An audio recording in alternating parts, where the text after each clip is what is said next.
नमस्कार, मी सुशील कुलकर्णी. आपण पाहताय अनालायझर. ठाण्यातल्या सभेत राज ठाकरेंनी लावरे तो व्हिडिओचा एक अंक पुन्हा केला आणि चर्चा वाढू लागली. अर्थात यावर आपण सविस्तर चर्चा केलीच आहे. पण त्यानंतर राज ठाकरेंनी ज्यांचा व्हिडिओ लावला त्या सुषमा अंधारे राज ठाकरेंच्या वरती तुटून पडू लागल्या. प्रश्न असा पडला की राज ठाकरेंनी सुषमा अंधारेंचं नाव न घेता त्यांचा व्हिडिओ दाखवून उगाच सुषमा अंधारेंचं महत्व वाढवलं आहे का? आता राज ठाकरे सुषमा अंधारेंनी केलेल्या टीकेला उत्तर देतील की नाही माहित नाही, पण राज ठाकरेंवर केलेली टीका आणि त्या संबंधीचा मनसेचा अधिकृत खुलासा होणं आवश्यक आहे. म्हणूनच आज आपल्यासोबत मनसेचे प्रवक्ते प्रकाश महाजन उपस्थित आहेत. काका, स्वागत आहे आपलं अनालायझरमध्ये. खूप खूप स्वागत आहे. माझा पहिला प्रश्न आहे, जेव्हा तुम्ही सुषमा अंधारेंच्या वरती टीका करत होता तेव्हा तुमच्याच पक्षातून महिलेवरती टीका करू नका अशी सूचना दिलेली होती, आणि आता राज ठाकरेंनी सुषमा अंधारेंचा व्हिडिओ दाखवून दगड टाकून आपल्या अंगावर शिंतोडे उडवून घेतले आहेत का? राज ठाकरेंनी सुषमा अंधारेंचं महत्व का वाढवलं? मला असं वाटत नाही. राजसाहेबांच्या समोर सुषमा अंधारे कोण, हा प्रश्न स्वाभाविक महाराष्ट्रातल्या जनतेला पडायला पाहिजे, आणि तो मलाही पडलाय. राजसाहेबांनी जो व्हिडिओ दाखवला तो काही सुषमा अंधारेवर टीका करण्यासाठी किंवा तिचं राजकीय महत्व वाढवण्यासाठी नाही, की त्यांनी उद्धव ठाकरे एक आरसा दाखवलाय की बाबा एवढ्या आपल्या हिमालयाची उंची असणाऱ्या पित्यावर ज्या शब्दात ज्या व्यक्तीनं टीका केली त्या व्यक्तीलाच आपल्या पक्षाचा प्रमुख प्रवक्ता, त्याच्यासाठी सभा ठेवणे, त्या व्यक्तीला ने-आण करण्यासाठी हेलिकॉप्टर देणे, ह्या सगळ्या गोष्टी करणं कितपत योग्य होतं. म्हणून त्याने ते उद्धव ठाकरेला आरसा दाखवायचा. तर ते नेमकं साहेबाच्या लक्षात आलं नाही की त्या आरशात हिचं तोंड होतं, आणि हिला वाटलं की माझंच महत्व वाढलं. नाही, पण सुषमा अंधारे चा व्हिडिओ दाखवत उद्धव ठाकरेंच्या वरती केलेली टीका किंवा भाजपला दिलेलं समर्थन, त्या आधीच्या निवडणुकांच्या मध्ये महाविकास आघाडीला दिलेलं समर्थन आणि मोदींना केलेला विरोध, या विषयाकडं सुपारीबाज राज ठाकरे म्हणून बघितलं जातं. राज ठाकरे सुपारी घेतात, सुपारी वाजवतात. सुषमा अंधारेंनी हीच टीका केली, उड दुपारी घे सुपारी. मग या सगळ्या प्रकाराला सुपारीबाज असं म्हणण्याला तुम्ही काय म्हणाल? की आता हे सगळं मोदींची सुपारी घेऊन चाललंय? पहिली गोष्ट अशी की राज ठाकरे ही व्यक्ती एखाद्याची सुपारी घेऊ शकते का, याच्यावर राज ठाकरेंचा कडवा विरोधक सुद्धा विश्वास ठेवणार. सुपारी कशाची घ्यायची असते? राजकीय फायदा, आर्थिक फायदा. राजसाहेबाला तसं काही नको आहे ना. पण आता सहज आरोप एखाद्या राजकीय नेत्यावर चिटकू शकतो, म्हणून उड दुपारी घे सुपारी. मोदीजींच्या काही गोष्टी त्यांना आवडल्या नाहीत, त्यांनी त्याचा विरोध केला. पण मोदीजीने काही गोष्टी 2019 नंतर केल्यात, त्याच्या खुल्या मनानं समर्थन केलं.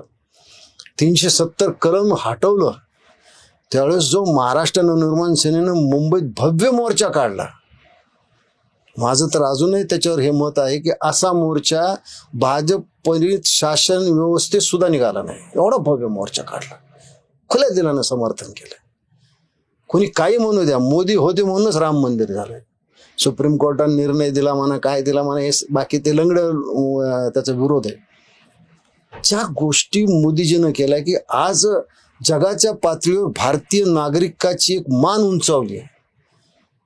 कुठेही युद्ध होऊ द्या, एखाद्या देशात युद्ध झालं तर मोदी इकडून आपली माणसं पाठवतात, विमानं पाठवतात, सुखरूप आपल्याच देशाची नाही इतर देशाची सुद्धा माणसं ते वापस आणू शकतात. हे आंतरराष्ट्रीय भारताचं महत्व मोदीमुळे वाढलं, आणि त्या खुल्या मनाने आम्ही मोदीला समर्थन दिलेलं आहे. मोदीच्या हिंदुत्वाला आम्ही समर्थन दिलंय. यात कुठली सुपारीचा समान आला? पुरुषानं सुपारी घेतली, बाईनं सुपारी घेतल्यावर काय अर्थ आहे आपल्याकडं? मी काय म्हणायचं? सुषमा अंधारे कोणाची सुपारी घेतात? आपल्या इथं जत्रेमध्ये बाईला सुपारी द्यायची पद्धत आहे. आता खरं म्हणजे तुम्ही म्हणताल की पुन्हा प्रकाश महाजनची जीभ घसरली. हो नाही काय त्यात घसरली काय हे काय मला सांगा म्हणजे की सांस्कृतिक कार्यक्रमांचं आयोजन मला करणं, सांगा, अगोदर सांस्कृतिक कार्यक्रमांचं आयोजन करणं, अगोदर सुपारी घेणे तुम्ही हाच प्रकार होता. दलित चळवळी सुपारी घेतली, हा. पुन्हा राष्ट्रवादीची सुपारी घेतली. आता राष्ट्रवादीच्या समोर बसलेली सगळी वृद्ध मंडळी यांचं काही तिथं निभाव लागा नाही, यांनी उबाटाची सुपारी घेतली. याही सुपारी बाजूच आहे. मग दुसरं कोण आहे? या सुपारी बाजच आहेत. घे बोकांडीन खर्द हांडी मानणारी ह्या सुषमा अंधारे आहेत ना. हे काही फार सती सावित्री आहेत काय? हो. ज्या रामावर वाटल तसं बोलल्या, ज्या हनुमानावर वाटल तसं बोलल्या, ज्या एकनाथ महाराजावर वाटल तसं बोलल्या, ज्या ज्ञानेश्वर महाराजावर हे वाटल तसं बोलल्या, आज तो त्यांचे वक्तव्य ऐकल्यावर तोंडात बोटं घालावी. राम तर त्यांचा आदर्श पुरुष आहे असं म्हणाले. हो, मला स्वप्नात सीतामाईनं दर्शन दिलं आज, आणि त्यांनी हे सांगितलं किंवा सुषमा अंधारे भेटली तर सांग की माझा राम एक वचनी एक पत्नी होता. इतकी रामाची तारीफ करू लागली की सीतेला सुद्धा भीती वाटू लागली. आता अरे काय लावलंय काय? हा, तुम्ही बोलताय कोणाविषयी? सुपारी म्हणजे काय? हो, आम्ही सुपारी घेतली हिंदुत्वाच्या रक्षणाची, आम्ही सुपारी घेतली महाराष्ट्राच्या हिताची. आम्ही हो या सुपाऱ्या घेतल्यात, आम्ही तुमच्यासारखे नाही आहे. अरे ज्या उद्धव ठाकरेला तुम्हाला एकतर काही इतिहास भूगोल काहीच माहित नाही, यांनाच इतिहास भूगोल नाही आहे, त्यांना दुसऱ्याचा इतिहास काय माहित असणार आहे?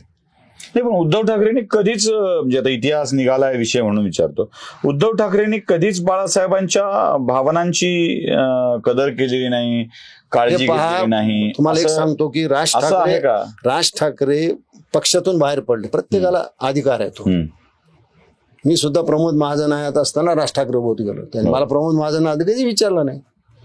बाळासाहेबांनी कधी राज ठाकरेंना अडवलं नाही. बाळासाहेब हे जरी लौकिक अर्थानं राजसाहेबांचे चुलते असले, काका असले, तरी त्यांचे गुरु शिष्याचं नातं होतं. राजसाहेब कोकणाच्या दौऱ्यावर निघाले, चिपळूणच्या जवळ राजसाहेबाला फोन आला, आदरणीय बाळासाहेबांचा. काय फोन आला की उद्धवला असा असा त्रास आहे, मी त्याला ऍडमिट केलंय. तशीच गाडी राजसाहेबांनी वापस अँजिओप्लास्टीचा प्रसंग होता आणि पूर्ण त्यांचे सगळे उपचार होईपर्यंत थांबले आणि स्वतः गाडी चालवत त्यांना मातोश्रीवर आणून सोडले. सुषमा अंधारेला माहिती का काय म्हणल्या? सख्खा भाऊ संकटात असतात. एक तर ते सख्खे भाऊ नाही आहेत, चुलत भाऊ आणि मावस भाऊ दोन्ही आहेत. काहीतरी फेकून द्यायचं, टाळ्या वाजवणारे वाक्य बोलायचे. बाळासाहेबासारख्या पित्याची सेवा करायला मिळावी हे भाग्य उद्धव ठाकरेंना समजायला पाहिजे. तर 2005च्या महापुरात मला वाटतं हे जाहीर वाच्यता मीच केली होती 1 वर्षाखाली. राजसाहेबांनी आजपर्यंत ती केली नाही. बाळासाहेबाला सोडून उद्धव ठाकरे कुठे गेले होते? बाळासाहेबाच्या सुरक्षात असणाऱ्या कमांडोजनी त्यांना बाहेर काढलं आणि सुखरूप राज ठाकरेच्या कृष्णकुंजीवर त्यावेळेस नेऊन ठेवलं. मुंबईत महापुराला त्यावेळेस पंचतारिंग हॉटेलवर जाऊन राहिले. तुम्ही काय टीका करता? सुपारी घेता ही भाई काय टीका करते? म्हणजे बाळासाहेबांच्या विषयी प्रेम होतच. आजही त्या कुटुंबात जेव्हा सौभाग्यवती राज ठाकरे यांनी आदित्य ठाकरेंच्या वरती आरोप झाले होते तेव्हाही अशीच भूमिका घेतली होती. हो, ते म्हणाले होते की आदित्य असं काही करेल असं मला वाटत नाही. म्हणजे मी काय म्हणतोय की पण ज्या लोकांना ती काही माहिती नाही, उठसूट टीका करायची, एक टाळ्या मिळवायच्या. राजसाहेबांचा अभ्यास, राजसाहेबांचा अनुभव पासंगाला सुद्धा नाही सुषमा अंधारे. पण ते म्हणतात ना की एखाद्या संस्थेच्या आयुष्यात एवढा वाईट काळ येतो की सुषमा अंधारेचंच महत्व वाढलं. मग मूळ पक्ष आता उद्धव बाळासाहेब ठाकरे म्हणून ओळखलाच जाईना, ते उभाटा म्हणजे सुषमा अंधारेचा असं लोक खेडेगावात म्हणतात. हो, आता हे तर कमवले उद्धव ठाकरे ना, आम्हाला काय सांगता येतो? असं तर आमची काही अवस्था नाही झाली. दुसरा पक्षही चोरला. हो, आता उद्या असा आरोप होऊ शकतो ना, असा आरोप होऊ शकतो उद्या. मला एक विचारायचं आहे की सुषमा अंधारे आतापर्यंत ज्यांच्यावरती टीका करत आलेले आहेत त्या प्रत्येकाच्या पक्षात त्यांनी प्रवेश केलेला आहे. याआधी सुषमा अंधारेंनी दलित चळवळीतल्या काही मंडळींवर टीका केली, त्यांच्यासोबत त्या गेल्या. त्यानंतर सुषमा अंधारेंनी शरद पवारांच्या वरती टीका केलेली आहे, ते शरद पवारांच्या पक्षाकडे गेले. तिथे असताना सुषमा अंधारेंनी उद्धव ठाकरे, बाळासाहेब ठाकरे आदित्य ठाकरे यांच्यावरती टीका केली, त्यांच्या पक्षात गेल्या. आता सुषमा अंधारे मनसेवरती टीका करू लागलेल्या आहेत, राज ठाकरेवरती टीका करू लागले. हा प्रवेशाचा प्रारंभ तर नाही ना? त्या सुषमा अंधारेच्या मनात काय मला माहित नाही, पण आमच्या नेत्याच्या मनात असं काही असेल मला तर नाही वाटत. म्हणजे सुषमा अंधारे काही एक रस्ता तयार करतात असं तुम्हाला म्हणायचं, तसं मला नाही वाटत की तशी शक्यता नाही, अजिबात शक्यता नाहीये. ते आता ते त्यांच्या डोक्यात काय मला माहित नाही, पण त्यांचा हा प्रवास पाहिला सुपारीबाज कोण आहे, म्हणजे ज्याला आपण प्रोफेशनल किलर हा एक शब्द असतो बघा, त्याला काय घेणं देणं नसतं, तसे या प्रोफेशनल पॉलिटिक्स करणाऱ्या आहेत.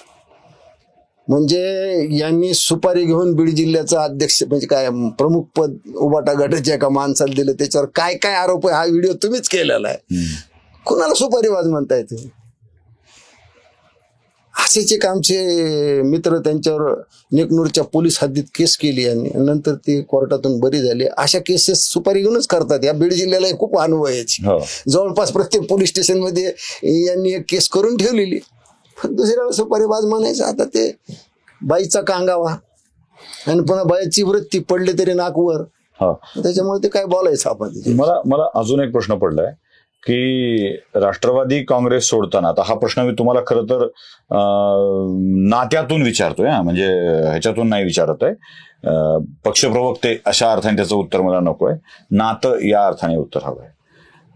परळीमधले काही गोष्टी या तुमच्या नात्याशी संबंधित आहेत, म्हणजे जमिनीचे वाद, झालेले केसेस, या सगळ्या गोष्टी आहेत. तिथेही पुन्हा धनंजय मुंडेंचे वाद आहेत, सरळ सरळ सांगायला काय हरकत आहे, धनंजय मुंडेंचे वाद त्याच्यामध्ये आहेत. तर तिथे सुद्धा राष्ट्रवादीत स्थानिक लोकांशी पंगा घेऊन त्या निघून गेल्या होत्या.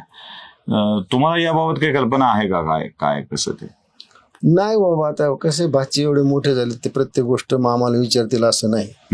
आणि बऱ्याच वर्षानंतर भाच्याची भेट परवा पंकजाचा फॉर्म भरताना झाली. आणि एवढ्या किरकोळ गोष्टी आपण त्यांना विचारणे किंवा त्यांनी आपल्याला सांगणे काय अपेक्षित नाही. पण इथूनच वादाची, राष्ट्रवादीतल्या वादाची सुरुवात इथूनच होती, बाहेर पडण्याची. रडणं, उपमुख्यमंत्र्यांनी मदत केली नाही असं म्हणणं. आता कसं बाहेर पडायचं असलं काहीतरी कारण काढावी लागतात, काहीतरी कांगावा करावा लागतो. उद्या उबाटाबातून बाहेर पडायला सुद्धा एखादं कारण त्यांनी तयार ठेवलं असेल की मला कल्याणला उभा करतो म्हणजे नाही केलं. आता त्यांना विधान परिषद कल्याणमध्ये त्यांचं नाव चर्चेत होतं. आता त्यांना विधान परिषद पुन्हा एकदा परळीची शक्यता नाकारता येत नाही. विधानसभेची मागच्या वेळेला बऱ्यापैकी मतं पडली होती. हो, चांगली मतं पडली होती. म्हणजे 551 रुपयाचा सुद्धा आहेर नव्हता झाला त्यांना. पण ते कसं आहे की 4 शब्द फेकणं एवढंच त्यांचं भांडवल आहे, बाकी तर तसं काही कर्तृत्व नाही. महिला आहे, शोषित वंचित वर्गातून आल्यामुळे थोडंफार राजकीय महत्व आहे. ते उद्या उबाटा सोडायला सुद्धा ते कारण शोधत असतील. याच्यापेक्षा काही चांगल्या संधी त्याला मिळाली तर ते मनसे त्यांच्या विरोधात काही आक्रमक भूमिका घेण्याची शक्यता आहे की कसं आहे? कारण राज ठाकरेंच्या वरती अशा स्वरूपात टीका झाल्यावरती मनसे बऱ्यापैकी आक्रमक भूमिका घेत असते. म्हणजे बाळासाहेबांच्या वरती टीका झाल्यावर राज ठाकरे आक्रमक भूमिका घेतात. आता याच्यापेक्षा काय आक्रमक भूमिका पाहिजे की बाई सुपारी घेते, ह्याच्यापेक्षा मी आक्रमक काय बोलायला पाहिजे? नाही, पुढे त्यांना सभेत काही करणं काही गरज नाही. त्यांचं कशाला महत्व वाढवायचं?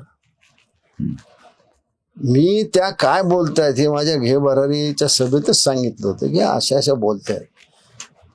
आणि मला वाटतं तुम्हाला त्या टीकेनंतर मनसेकडूनच सांगण्यात आलं होतं की एखाद्या महिलेविषयी थांबा, असं म्हणजे ती एक संस्कार म्हणून, आपली ग्रामीण भाषा आहे, ती काही आमच्या मुंबईच्या कोणत्या नेत्याला कळाली नसेल.